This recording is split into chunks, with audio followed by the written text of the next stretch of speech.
quais medos você entrou aqui hoje? Com quais anseios você entrou aqui hoje? Com quais receios? Medo de perdas, de decepções, de morte, de doença, de frustrações, de desemprego, de falência, medo. Você sabe, irmãos, eu vou dizer uma coisa para vocês, que eu disse de manhã para o pessoal. Sinceramente, o meu maior medo é perder o temor do Senhor.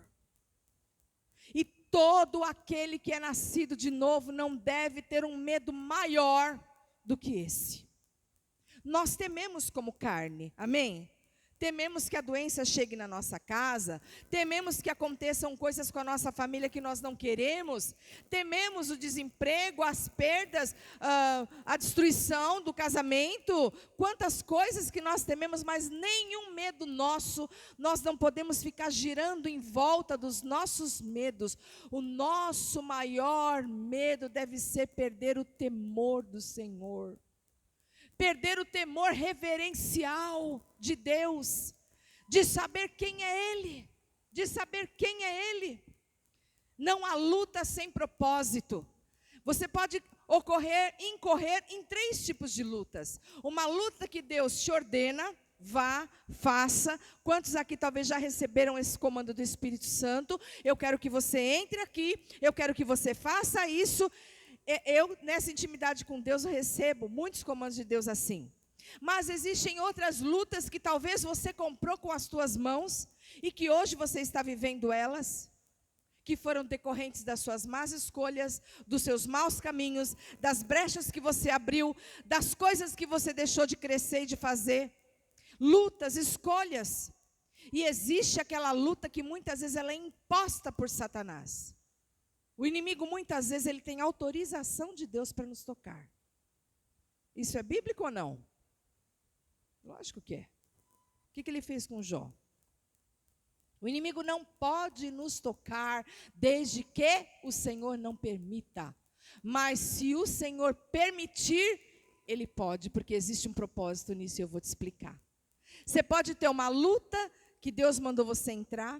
Você pode ter uma guerra que você comprou com as suas mãos, ou você pode ter uma guerra que o Satanás está encostando em você. Mas em todas essas guerras, Deus vai te ajudar a vencer. O que você não pode se sentir é órfão. Deus não vai te abandonar no meio do caminho. Talvez você passe algumas coisas para descobrir que aquilo não era o caminho, que aquilo não era normal, que aquilo não era bom. Mas em todas as guerras, o Senhor vai nos ajudar. Em todas. Mas é necessário que nós possamos ouvir a voz dEle e nos armar. Toda guerra tem um propósito, e o propósito não é que a gente pare e fique contemplando a maldade de Satanás. Porque nós somos seres impressionáveis. Olha que luta que me sobreveio. Olha que isso me aconteceu. Ah, mas como o diabo fez isso na minha vida. Mas como o inimigo isso, como o inimigo aquilo. A guerra, a luta, o deserto, o tempo de pausa, todos os tempos difíceis da tua vida só servem para uma coisa. E o único propósito é que você conheça Deus. Amém? O único. Mas o que Deus quer comigo me colocando num estreito desse? Ele quer que você o conheça. Porque você só vai conhecer no final, como Ele é bondoso, como Ele é amoroso, como Ele é longânimo, como Ele é fiel. Talvez você vai passar um tempo de guerra que você não vai ver nada na tua frente, é só deserto, só choro, só crise, só dúvida, só insegurança. Mas quando você passa, você consegue falar, nossa, como Deus me carregou, como Ele me guardou. Agora eu conheço como Ele é fiel. E isso a gente só vê no final da guerra. Isso a gente não vê no meio dela. Então eu quero dizer para você, meu irmão, aguenta firme. Aguenta firme, irmã. Aguenta firme o teu deserto, aguenta firme a tua guerra, aguenta firme a tua luta, porque ela tem um propósito. Não importa, o Senhor é misericordioso. Se foi você que se colocou nessa guerra, Ele te tira. Mas quando você sair, você não vai sair do mesmo jeito que você entrou. você vai sair das tuas guerras restaurado, renovado, conhecendo e falando de boca cheia: verdadeiramente o Senhor me guardou da morte, verdadeiramente o Senhor me guardou da destruição. Ele é maravilhoso. Você vai poder dizer isso, em nome de Jesus. Eu vi um texto essa semana muito bacana que a minha irmã que postou, pastora Alessandra, e ela dizia coisas, eu até copiei, ela disse assim: posso pregar sem a aprovação de Deus? Posso ter uma agenda cheia sem a presença de Deus? Posso pastorear sem a presença de Deus? Posso fazer as coisas de Deus sem Deus? Preste atenção nisso, isso é verdade. Isso é verdade. Por isso que de tempos em tempos o Senhor nos coloca em desertos. De tempos em tempos o Senhor nos coloca e permite provas. De tempos em tempos o Senhor põe você no banquinho do pensamento. De tempos em tempos Ele... Por quê? Porque nós somos seres que estamos presos nisso daqui, no nosso corpo mortal. E isso daqui nos engana.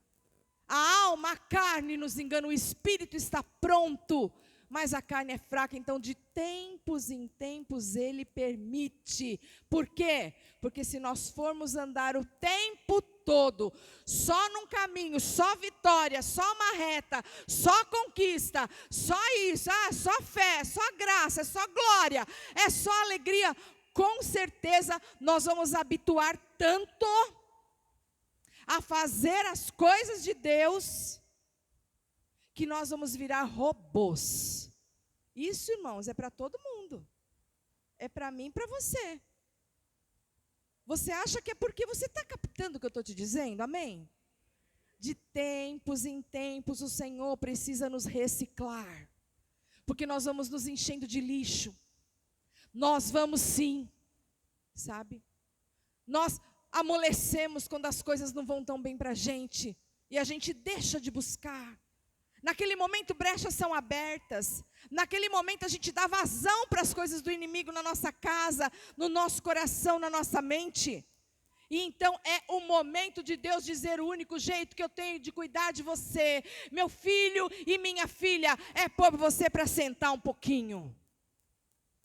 É pôr você no stand-by um pouquinho. Porque se Ele deixar você desenfreadamente andar na tua carne, você daqui a uns tempos vai ser um obreiro tão carnal, um ministro de louvor tão carnal, um pastor tão carnal, se Ele de vez em quando, irmãos, não colocar, porque a carne não aprende. O espírito aprende, mas a carne não. Nós vamos ter 90, 100 anos de idade, 80 anos de idade, vamos estar lutando contra a carne. É assim que é. E eu quero que você entenda, quando Deus te coloca no cantinho do pensamento. Eu quero que você entenda os tempos de reciclagem de Deus. Os tempos de pausa de Deus com você. Eu quero que você entenda isso. Porque você vai se levar, sabe por quê? Porque o céu, guarde isso que eu vou te dizer. O céu não reconhece cargos. O céu não reconhece títulos. O céu não reconhece reuniões. O céu reconhece culto. O céu não reconhece títulos, ele reconhece adoradores. O céu não reconhece cargos, ele reconhece corações que o amam, e que o veneram, e que o adoram.